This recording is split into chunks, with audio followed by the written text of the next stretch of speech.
तो दोस्तों आज मैं एक्सप्लेन करने वाला हूँ द मॉथमैन प्रोफेसीज मूवी को, जो कि एक American supernatural mystery horror movie है। ये जो फिल्म है वो एक रियल स्टोरी पर आधारित है और 1975 में आई सेम किताब के ऊपर भी बेस्ड है, जिसके ऑथर है जॉन नील। उम्मीद करता हूँ कि आपको ये मूवी जरूर पसंद आने वाली है। वीडियो थोड़ी लंबी हो सकती है लेकिन ये देखने में वर्थ होगी। इस मूवी की IMDb रेटिंग है 6.4 स्टार्स आउट ऑफ 10। तो चलिए अब बिना किसी देरी के चलते हैं सीधा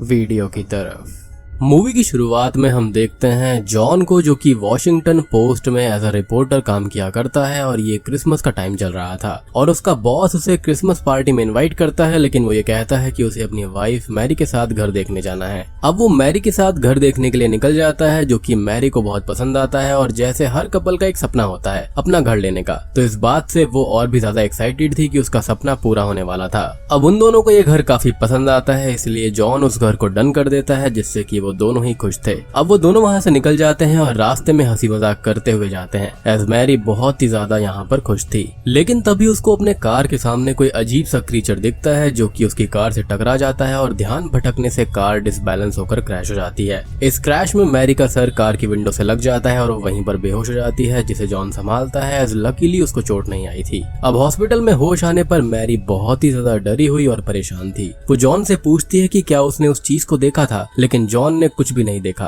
और मैरी अब बहुत ज्यादा घबराने लगती है और ये बोलती है कि उसके साथ कुछ तो गलत है। खैर अगले सीन में उसका ब्रेन स्कैन किया जाता है और ये पता चलता है कि उसको एक तरह का ट्यूमर है और इसके बारे में जॉन अपने फ्रेंड एड से बात करते हुए ये बताता है कि डॉक्टर के अकॉर्डिंग ये बहुत ही रेयर प्रॉब्लम है और ये 6 लाख में से किसी एक पर्सन को होती है और ये एक्सीडेंट से नहीं हुआ है, बल्कि ये कुछ टाइम पहले से ही मैरी को ये ट्यूमर था। यानी कि अगर ये एक्सीडेंट नहीं होता और उसका ब्रेन स्कैन नहीं होता तो ये चीज कभी पता ही नहीं चलती। खैर वो आगे ये बोलता है कि उनकी लाइफ कितनी अच्छी चल रही थी और वो अपना घर लेने वाले थे, लेकिन सडनली सब कुछ खराब हो गया, जैसे कि यूनिवर्स ने उसको खुश देखा और उसकी लाइफ खराब करने का फैसला कर लिया और वो काफी ज्यादा परेशान हो जाता है और एड उसको संभालता है। अब अगले सीन में वो हॉस्पिटल में मैरी के पास होता है और वो ये बोलती है कि उसने सब कुछ खराब कर दिया और वो उससे इस चीज के लिए माफी मांगती है और बोलती है कि जॉन हमेशा खुश रहे। इस पर जॉन उसको बताता है कि उसने कुछ भी खराब नहीं किया है, सब कुछ ठीक हो जाएगा। खैर थोड़ी देर के बाद में वो एक्सीडेंट स्पॉट पर जाता है ये चेक करने की मैरी ने वहाँ पर क्या देखा था और एक्सीडेंट आखिर हुआ कैसे, लेकिन उसको कुछ खास समझ में नहीं आता। लेकिन शॉकिंगली कार के सामने वाले पार्ट पर वो ये नोटिस करता है कि कुछ सिंबल जैसा बना हुआ था और उतना हिस्सा बर्न्ड है, लाइक जैसे कि कोई जलती हुई चीज या फिर कोई बहुत ही गर्म चीज वहाँ से टकराई हो। यानी कि जो चीज मैरी ने देखी थी वो उसका भ्रम नहीं था, वहाँ पर वाकई में कुछ न कुछ जरूर था जिसको जॉन नहीं देख पाया। फिर अगले सीन में उसे हॉस्पिटल से कॉल आता है और वहाँ जाने पर उसको ये पता चलता है कि मैरी की डेथ हो चुकी है। जी हाँ, ट्यूमर की वजह से उसकी डेथ हो गई थी। अब मैरी की डेथ से वो बहुत ही ज्यादा दुखी था, लेकिन खुद को संभालने की वो पूरी कोशिश करता है। कुछ ही दिन के बाद में वो हॉस्पिटल से मैरी का सामान लेकर जाने लगता है और तभी एक वार्ड बॉय वहाँ पर आता है और उससे बोलता है कि वो सब कुछ जानती थी और वो एंजल्स की ड्राइंग किया करती थी। जॉन मैरी का स्केच पैड देखता है तो उसके अंदर उसने ढेर सारी अजीब से स्केच बनाए हुए थे, जैसे कि किसी मौत लाइक क्रीचर के या फिर और भी कुछ अजीब चीजें वहाँ पर थी, जो कि जॉन को समझ में नहीं आती। और तब तक वो वार्ड बॉय भी वहाँ से गायब हो जाता है, यानी कि यहाँ पर कुछ ना कुछ गड़बड़ चल रही थी। खैर अब कहानी 2 साल आगे जाती है और अब जॉन मैरी की यादों के साथ ही आगे बढ़ रहा था, जहाँ पर उसका दोस्त एड उसको ये बोलता है कि उसे अब अकेले नहीं रहना चाहिए और किसी को अपने लाइफ में ले आना चाहिए, लेकिन जॉन ये सब करने से मना कर देता है, एज उसको गवर्नर का इंटरव्यू लेने जाना था तो वो अभी काफी बिजी है। बेसिकली वो इन चीजों को इग्नोर कर रहा था और वो अपनी जिंदगी में मैरी के अलावा किसी और को फिलहाल जगह देना नहीं चाहता था। अब वो रात को 1 बजे वॉशिंगटन DC से दूसरे टाउन रिचमॉन्ड जाने के लिए निकल जाता है, जहाँ पर उसको इंटरव्यू लेना था और रात को 1 बजे के आसपास वो निकल जाता है और लगभग 400 माइल्स आगे जाते ही एक छोटे टाउन में उसकी कार अपने आप ही बंद पड़ जाती है और उसे समझ में नहीं आता कि ऐसा कैसे हो गया, क्योंकि कार बिल्कुल सही थी। अब वो हेल्प मांगने के लिए यहाँ वहाँ घूमने लगता है और पास के ही एक घर पर हेल्प लेने के लिए जाता है और वहाँ पर जाकर अपनी प्रॉब्लम बताता है कि उसकी कार यहाँ पर खराब हो गई है। उसका ये कहना था कि वो कहीं पर जा रहा था, लेकिन होता यह है कि उस घर का ओनर शॉकिंगली उसे देखकर अपनी वाइफ से ये कहता है कि ये वही है और जॉन को वो पकड़कर घर के अंदर ले आता है और गन पॉइंट पर रख लेता है और वो ये कहता है कि वो जानता था कि जॉन यहाँ पर आएगा। अब इसी बीच उसकी वाइफ टाउन की पुलिस ऑफिसर कॉनी को बुला लेती है और उसके आने पर ओनर गॉर्डन स्मॉलवुड ये बोलता है कि आदमी पिछले 2 दिन से इसी टाइम 2:30 बजे उसके घर पर आता है और सेम बात बोलता है कि उसे फोन करना है और आज वो फिर से आ चुका है। लेकिन जॉन ये कहता है कि उसे तो इस बारे में कुछ भी नहीं पता और वो वॉशिंगटन डीसी से यहाँ पर पहली बार आया है और वो तो अपने काम से यहाँ पर जा रहा था और साथ ही साथ वो कॉनी को अपनी आईडी भी दिखाता है। कॉनी अब गॉर्डन से बात करती है और वो पूरी तरह से श्योर था कि यही आदमी उसके घर पर रोज आ रहा था 2 दिन से, लेकिन जॉन यहाँ पर कुछ और ही बात बोल रहा था कि वो तो गॉर्डन को यहाँ पर जानता भी नहीं है। अब वो गॉर्डन को समझाते हुए ये बोलती है कि वो इसका पता लगाएगी। साथ ही साथ वो उसकी वाइफ डैन्सी स्मॉलवुड से ये पूछती है कि क्या उसने भी इस आदमी को देखा था, जिस पर वो ये कहती है कि उसने किसी भी आदमी को नहीं देखा है कि वहाँ पर कौन आता है, लेकिन उस टाइम पर उसने 3 दिन लगातार नॉक सुनी है। अब कॉनी जॉन को लेकर वहाँ से निकल जाती है और टाउन तक लिफ्ट दे देती है और कार को वो टो करवा देगी ऐसा वो कहती है। अब रास्ते में वो जॉन से पूछती है कि आखिर वो यहाँ पर कर क्या रहा है, जिस पर वो ये बोलता है कि वो कहीं पर जा रहा था और वो ये कहती है कि वो उसे पहचानती है, उसने टीवी पर उसको देखा है। और कॉनी का ये कहना था कि उसने कोई चोरी नहीं की है, किसी को नुकसान नहीं पहुंचाया है, तो उसको अरेस्ट नहीं किया जाएगा। जिस पर वो कॉनी से ये पूछता है कि उसे उस घर के ओनर से क्या खतरा हो सकता है, जिस पर वो ये कहती है कि नहीं, उसे उनसे कोई भी खतरा नहीं है क्योंकि वो लोग काफी अच्छे हैं, बस टाउन में आजकल अक्सर अजीब चीजें होती रहती हैं। खैर अब वो उसको एक मोटल के पास में छोड़ देती है और इस टाउन का नाम बताती है जो कि पॉइंट प्लेजेंट था। और मोटल में चेक इन करते टाइम जॉन टाउन के मैप को चेक करता है तो वो शॉक्ड हो जाता है क्योंकि डीसी से रिचमॉन्ड के रूट से बिल्कुल ही अलग रूट पर ये टाउन है जो कि ओहायो रिवर के किनारे पर बसा हुआ है और उसे अब ये समझ में नहीं आ रहा था कि वो यहाँ पर आखिर आ कैसे गया। अब अगली सुबह वो एड से बात करके गवर्नर के इंटरव्यू के बारे में अपडेट देता है कि वो टाइम से पहुंच जाएगा इंटरव्यू लेने के लिए। अब वो अपनी कार लेने जाता है और मैकेनिक उसको बताता है कि उसकी कार में कोई भी खराबी नहीं है और वो एकदम सही है, जो कि थोड़ी अजीब बात थी एज रात में वो अपने आप ही बंद पड़ गई थी, यानी कि वो यहाँ पर आया नहीं है बल्कि लाया गया है। अब तभी उसे पास की किसी शॉप पर वही प्रीवियस नाइट वाला घर का ओनर गॉर्डन दिखाई देता है और वो उससे बात करके रात की मिसअंडरस्टैंडिंग के बारे में माफी मांगता है, जिस पर वो ये कहता है कि कॉनी ने उससे बात करी है और वो चीजों को जानने देना चाहता है और जॉन उसे परेशान ना करे, जिस पर वो ये बोलता है कि उसे नहीं पता कि रात में वो कैसे यहाँ तक आ गया, इवन वेस्ट वर्जीनिया में भी वो कैसे आ गया उसको नहीं पता, और गॉर्डन के घर के पास आकर ही उसकी कार खराब क्यों हुई, उसे तो 1 से 2.5 तक की चीजें याद भी नहीं है, जिस पर गॉर्डन उसे पागल बोलकर वहाँ से चला जाता है। अब अगले सीन में आधी रात को ही जॉन गॉर्डन के घर के पास ही कार लगाकर बैठ जाता है कि तभी वहाँ पर कॉनी भी आ जाती है और वो पूछती है कि वो यहाँ पर क्या कर रहा है, जिस पर वो ये बताता है कि वो देखना चाहता है कि आखिर इस टाइम पर गॉर्डन के घर पर आता कौन है और वो जॉन जैसा कैसे दिखता है। कॉनी उसके साथ ही बैठकर वेट करने लगती है और अब टाइम 2:35 हो जाते हैं, लेकिन वहाँ पर कोई भी नहीं दिखाई देता। वो अब कॉनी से पूछता है कि उसने आखिरी नाइट बोला था कि यहाँ पर अजीब चीजें होती हैं, तो उसका मतलब क्या था, जिस पर वो बोलती है कि पिछले कुछ महीनों से यहाँ के लोगों को अजीब चीजें दिखाई देती हैं और लोगों से उसका मतलब टाउन के नॉर्मल लोग नहीं बल्कि चर्च जाने वाले अच्छे लोग हैं जिनको वो हमेशा से जानती है।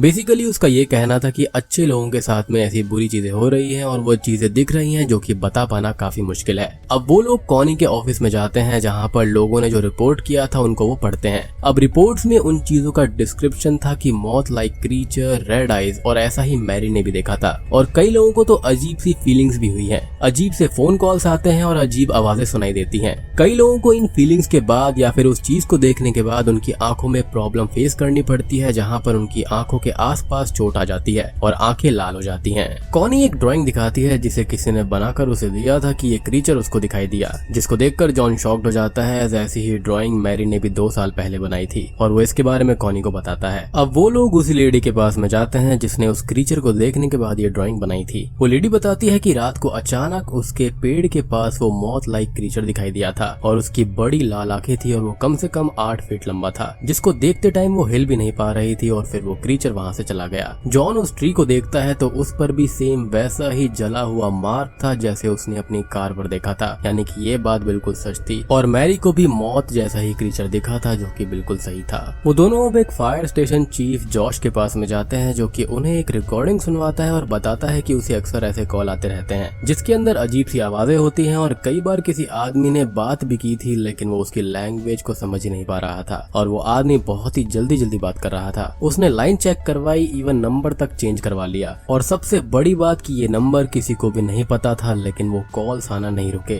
अब अगले सीन में जॉन अपने दोस्त एड से बात करता है और उसको बताता है कि वो अभी वेस्ट वर्जीनिया में ही है और उसे यहाँ पर थोड़ा और टाइम लगेगा एज वो किसी और स्टोरी पर काम कर रहा है। अब वो कॉनी के साथ एक कपल के पास में जाता है जहाँ पर बॉयफ्रेंड सीजे ये बोलता है कि वो लोग इस सुनसान जगह पर आए थे टाइम स्पेंड करने, और तभी उनके पास कोई अजीब सी लाइट आई और कार के ऊपर उनको वो क्रीचर दिखाई दिया। और तब से सीजे की एक आंख के पास चोट है और आई रेड है, और ये तब से ठीक ही नहीं हुई, यानी कि उसको भी वो मौत जैसा ही क्रीचर दिखा था। अब रात को जॉन अपने होटल रूम में सो रहा होता है कि तभी उसे कोई ब्लैंक कॉल आती है जो उसे काफी अजीब लगता है। अब अगली सुबह वो गॉर्डन से मिलता है और वो उसे बताता है कि रात को उसकी नींद खुलने पर उसे बहुत ही तेज हेडेक हुआ था, और वो वॉशरूम में गया तब उसे मिरर में कोई अजीब सी चीज दिखाई दी थी और सिंक से कोई हाउलिंग जैसी आवाज आ रही थी। फिर उसे कुछ सुनाई दिया कि 99 मारे जाएंगे और डेनवर 9, जिसे उसने एक पेपर पर लिख लिया था, और वो आवाज सेम चीज बार बार 1 घंटे तक बोलती रही और फिर शांत हो गई। गॉर्डन वो पेपर दिखाता है जिसके अंदर उसने वो लिखा हुआ था और उस चीज को ड्रॉ किया था, तो वो मौत लाइक क्रीचर ही था। जॉन उसके ईयर को देखता है जो कि ब्लीड कर रहे थे, क्योंकि शायद उस आवाज की वजह से ऐसा हुआ होगा। और वो लोग हॉस्पिटल जाते हैं जहाँ पर डॉक्टर ये बताता है कि स्कैन्स में तो कुछ भी नहीं मिला और उसे सिर्फ माइग्रेन की प्रॉब्लम है, जिस पर जॉन पूछता है कि क्या ये ट्यूमर हो सकता है और ये हेलुसिनेशंस और आवाजें सुनाई देना उसकी वजह से हो सकता है, जिस पर डॉक्टर ये बोलता है कि गॉर्डन को ट्यूमर नहीं है। अब वो लोग एक कैफे में बैठे हुए थे जहाँ पर टीवी पर शॉकिंगली एक न्यूज आ रही थी कि flight 9 out of Denver crash हो गई है और उसके अंदर 99 यानी कि 99 लोगों की जान चली गई है, जिसे सुनकर जॉन और गॉर्डन दोनों ही शॉक्ड हो जाते हैं, एज यही तो उस वॉइस ने बोला था।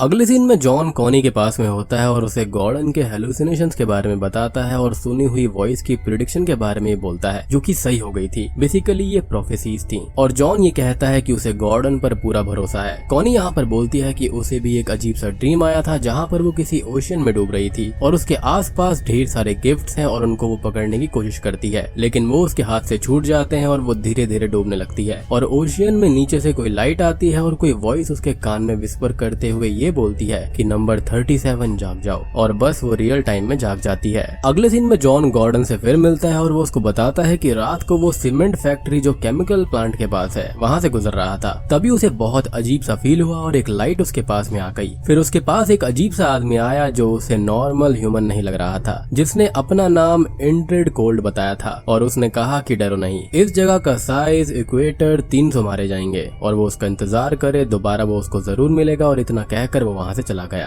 अब गॉर्डन जॉन को एक न्यूज़पेपर दिखाता है जिसके अंदर न्यूज थी एक्वेडोर की, जो कि साउथ अमेरिका में है। वहाँ पर अर्थक्वेक आने से 300 लोगों की जान चली गई है, और यही चीज तो इंड्रेड कोल्ड ने उसको बताई थी। खैर अगले दिन में जॉन उसी जगह पर जाकर चेक करता है तो उसे वहाँ पर कोई भी नहीं मिलता, लेकिन उसे 2 साल पहले का एक वाकया याद आता है कि वो वार्ड बॉय वहाँ पर हॉस्पिटल में था जिसने उससे बात करी थी और वो ह्यूमन जैसा नहीं था। उसके दिमाग में ऐसा आ रहा था कि शायद वो भी इंसान नहीं होगा, क्योंकि वो तभी कुछ बोलते ही अचानक से गायब हो गया था। अब वो अपने मोटल में कॉनी के साथ होता है कि तभी उसे गॉर्डन का कॉल आता है और वो बोलता है कि इंड्रेड कोल्ड अभी उसके साथ है, और जॉन तुरंत ही कॉनी को गॉर्डन के घर भेज देता है। अब वो इंड्रेड से बात करने लगता है और कॉल रिकॉर्ड करने लगता है। वो कुछ भी पूछे उससे पहले ही इंड्रेड उसे उसकी लाइफ के बारे में सब कुछ बता देता है कि जॉन कहाँ पैदा हुआ, उसके फादर कौन है, मदर कौन है एंड ऑल। जॉन उससे अब रूम के बारे में पूछने लगता है कि वो कहाँ पर है और अभी क्या कर रहा है, और वो सब कुछ एग्जैक्ट बता देता है, जिससे जॉन परेशान होकर लाइट्स ऑफ कर देता है और पर्दे ढक लेता है। लेकिन तब भी इंड्रेड उसके सारे सवालों का एकदम सही जवाब दे रहा था कि जॉन क्या कर रहा है और कहाँ पर है। अब जॉन समझ गया था कि ये सब नॉर्मल नहीं है, और वो पूछता है कि मैरी के साथ में क्या हुआ था, जिस पर वो बोलता है कि वो ढूंढने से नहीं मिलेगी और टाइम आने पर जॉन उससे मिल लेगा, और एक बहुत ही तेज अजीब सी आवाज के साथ कॉल कट हो जाती है। इधर कॉनी गॉर्डन के घर पर आती है और वो डोर ओपन करता है और वो कॉल के बारे में पूछती है, जिस पर वो ये कहता है कि वो तो काफी टाइम से सो रहा था और उसने कोई भी कॉल नहीं करी, यानी कि ये कॉल किसी और ने नहीं, किसी सुपर नेचुरल बीइंग ने ही उसकी आवाज में करी थी। खैर अगले सीन में जॉन साउंड इंजीनियर से मिलकर वो उसको रिकॉर्डिंग सुनवाता है और इंजीनियर ये बताता है कि ये तेज आवाज इलेक्ट्रॉनिक इम्पल्स है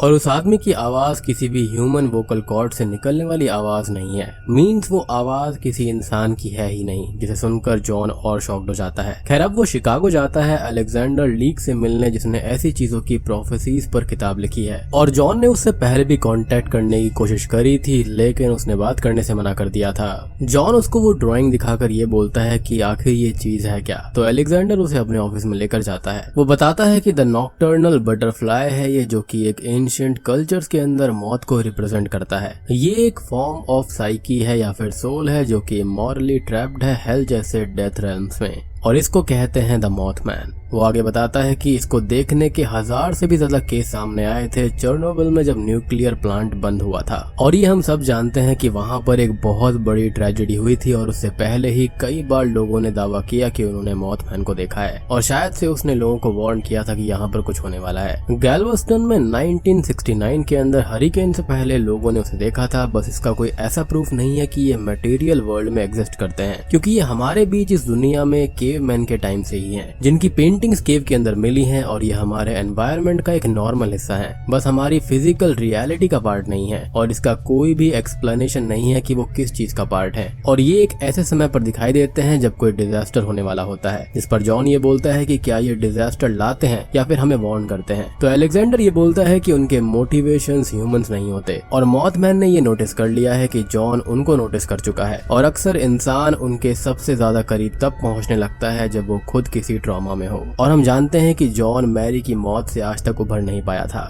और यही रीजन है कि उसको भी मॉथमैन दिखाई दे रहा था और उसकी आवाज सुनाई दे रही थी। अब वो दोनों बाहर आकर बात करते हैं और गॉर्डन से बात करने वाले इंड्रिड कोल्ड के बारे में जॉन उनसे पूछता है, जिस पर अलेक्जेंडर ये बोलता है कि वो अलग अलग इंसानों को अलग अलग रूप में दिखते हैं, जैसे कभी इंसान, कभी मॉन्स्टर तो कभी आवाजें, जिस पर जॉन ये पूछता है कि वो ये सब जानता है, कहीं ये मॉथमैन गॉड तो नहीं है, जिस पर अलेक्जेंडर ये जवाब देता है कि एक बहुत बड़ी बिल्डिंग के ऊपर रहने वाले लोगों को रोड पर दूर तक का सब दिखता है, लेकिन इसका मतलब ये नहीं कि वो गॉड है। जॉन आगे ये पूछता है कि वो हमसे इतना एडवांस है तो नीचे आकर हमसे बात क्यों नहीं करते, इस पर अलेक्जेंडर बोलता है कि हम इंसेक्ट से ज्यादा एडवांस्ड हैं, हम भी तो उनसे बात नहीं करते। और वो आगे पूछता है कि पॉइंट प्लेजेंट में कितने लोगों को वो दिखाई दिया है, इस पर जॉन जवाब देता है कि 10 से 20 लोग। और अलेक्जेंडर ये बोलता है कि वहाँ पर कुछ गलत होने वाला है और जॉन उस शहर से दूर रहे, जिस पर वो ये कहता है कि वो यहाँ पर लाया गया है, जिस पर अलेक्जेंडर ये कहता है कि अगर वो यहाँ पर अपने आप ही पहुंच गया है, यानी कि लाया गया है, तो सिर्फ मरने के लिए। अब जॉन वापस से पॉइंट प्लेजेंट आकर कॉनी से मिलता है और पता चलता है कि गॉर्डन को काम से निकाल दिया गया है क्योंकि उसने काम पर ही जाना छोड़ दिया था और उसकी वाइफ डनीस ने भी उसको छोड़ दिया था।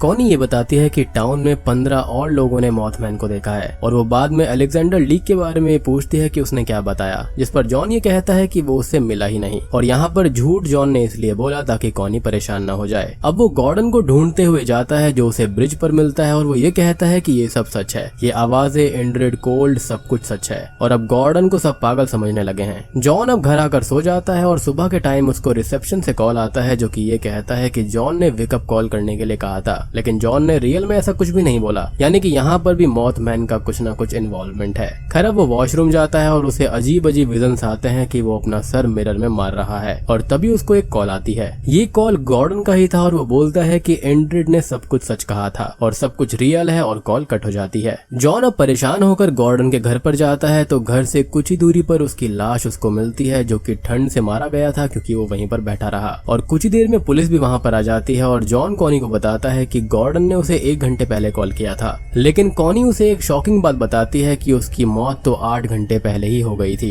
यानी कि वो जो कॉल था वो इंड्रिड कोल्ड यानी कि मॉथमैन ने ही किया था। अब अगले सीन में गॉर्डन के फ्यूनरल में जॉन से चीफ मिलते हैं और वो बताते हैं कि केमिकल प्लांट में तो कोई भी हादसा नहीं हुआ, जिस पर जॉन थोड़ा शॉक्ड होकर बोलता है कि उसे कुछ भी समझ में नहीं आया। तो वो बताते हैं कि जॉन ने ही तो 1 दिन पहले मैसेज किया था कि केमिकल प्लांट में कोई एक्सीडेंट होने वाला है, लेकिन शॉकिंगली जिसने मैसेज दिया था वो जॉन नहीं था, हालांकि उसकी आवाज जॉन जैसी थी। अब जॉन कॉनी से मिलने पुलिस स्टेशन जाता है और हमें रास्ते में उसके पास मैरी दिखाई देती है। तभी जॉन कॉनी से मिलता है और वो उसको बताती है कि कोई लेडी जॉन से मिलने आई थी और पूछ रही थी कि वो खुश है या फिर नहीं, और उसने सब कुछ खराब कर दिया। और उस लेडी का डिस्क्रिप्शन बताने पर वो मैरी से सिमिलर लगती है, जिसे जॉन सब जगह ढूंढने लगता है और कॉनी को मैरी की पिक्चर दिखाकर बोलता है कि क्या ये वही थी, जिस पर वो ये कहती है कि उसके बाल थोड़े अलग थे और वो पहचान नहीं पा रही है कि वो यही है या फिर नहीं। और अब तक जॉन काफी परेशान हो जाता है और वहाँ से चला जाता है। वो मोटल रूम में आता है तो उसे कॉल्स आते हैं जिसके अंदर वही अजीब सी वॉइसेस मैरी की आखिरी बातों को रिपीट कर रही थी कि उसने सब कुछ खराब कर दिया। अब जॉन रात में ही शिकागो चला जाता है और लीक से मिलकर ये पूछता है कि उसके साथ हुआ क्या था,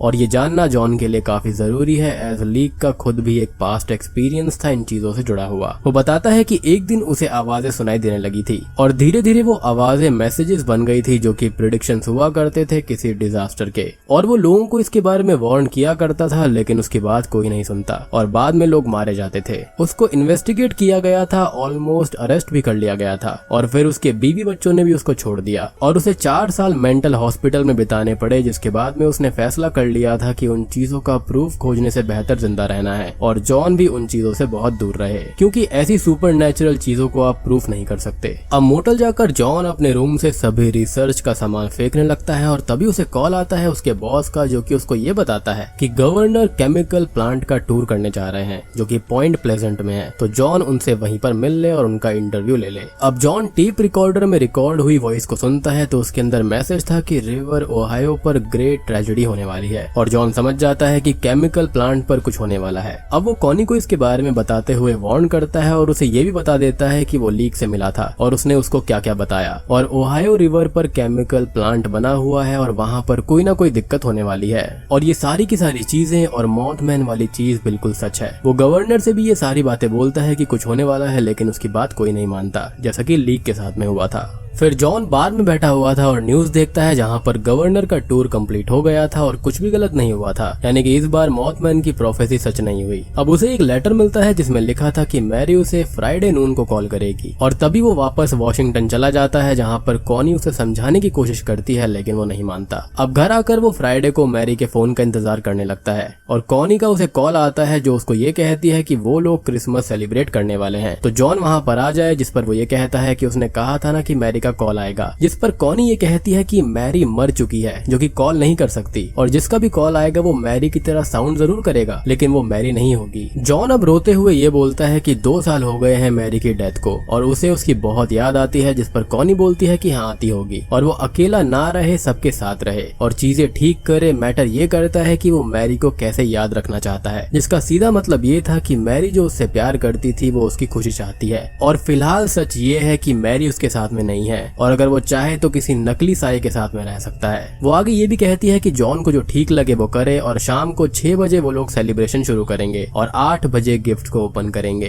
अब कॉल कट होने के बाद में वो कॉनी के पास जाने के लिए रेडी होने लगता है क्योंकि वो समझ चुका था कि क्या सही है और क्या करना चाहिए, लेकिन तभी कॉल आने लगता है और वो उठाना तो चाहता था उस कॉल को और वो इमोशनल भी हो जाता है, लेकिन फाइनली वो फोन को तोड़ देता है और टूटे हुए फोन पर भी कॉल आती रहती है जिसको वो इग्नोर कर देता है एज वो अपने ट्रॉमा से अब बाहर आ गया था। लेकिन ये जो कॉल थी ना वो खाली मैरी की आवाज के लिए नहीं थी, बल्कि वो उसको कुछ इम्पोर्टेंट बताना चाहती थी जो कि ऑब्वियसली किसी और की आवाज नहीं बल्कि मॉथमैन की ही थी। अब वो पॉइंट प्लेजेंट के लिए निकल जाता है और 6 बजने से पहले पॉइंट प्लेजेंट पहुंच भी जाता है, लेकिन आज क्रिसमस ईव का दिन था तो ट्रैफिक बहुत ज्यादा होने से ब्रिज पर जाम लग जाता है, जिसमें कुछ ही दूरी आगे कॉनी भी फंसी हुई थी। वो कार से उतरकर चेक करने लगता है और इसी ब्रिज पर सीजे भी फंसा हुआ था जिसकी आज शादी थी, जिसके बारे में हमने पहले बात करी थी, जिसकी एक आंख लाल हो गई थी। अब जॉन थोड़ा नॉर्मल सब जगह देखता है कि इतने टाइम से जाम क्यों लगा हुआ है और एक आदमी उसे बताता है कि ट्रैफिक लाइट्स अचानक ही खराब हो गई हैं। अब तभी जॉन को एक अजीब सा एहसास होता है और तब उसको रियलाइज होता है और वो ये देखता है कि केमिकल प्लांट तो सिर्फ ओहायो रिवर के किनारे पर है, लेकिन ये ब्रिज तो ओहायो रिवर के ऊपर ही है और प्रिडिक्शन ये थी कि ओहायो रिवर पर एक ट्रेजेडी होने वाली है, यानी कि उसने मिसअंडरस्टूड कर लिया था उस प्रोफेसी को। जॉन अब समझ जाता है कि क्या होने वाला है और वो सबको कार से बाहर निकालने लगता है कि तभी हम देखते हैं कि ब्रिज अचानक से टूट जाता है और हिलने लगता है और कॉनी भी समझ जाती है और ब्रिज खाली कराने लगती है। अब कुछ लोग तो ब्रिज से निकल जाते हैं, लेकिन अब तक आधा ब्रिज टूटकर रिवर में गिर जाता है। जॉन की नजर अब कॉनी पर पड़ जाती है और वो उसके पास जाने लगता है, लेकिन अब बाकी का ब्रिज भी टूटकर रिवर में गिर जाता है और कॉनी अपनी कार के साथ ही रिवर के अंदर गिर पड़ती है और पानी में डूबने लगती है। जॉन उसे बचाने के लिए रिवर में जंप कर देता है और काफी कोशिशों के बाद में कॉनी को वो बचा लेता है। जब वो पानी से बाहर आता है तो हम देखते हैं कि पानी में बहुत सारे प्रेजेंट्स तैर रहे हैं और ऐसा ही एक ड्रीम कॉनी ने भी देखा था।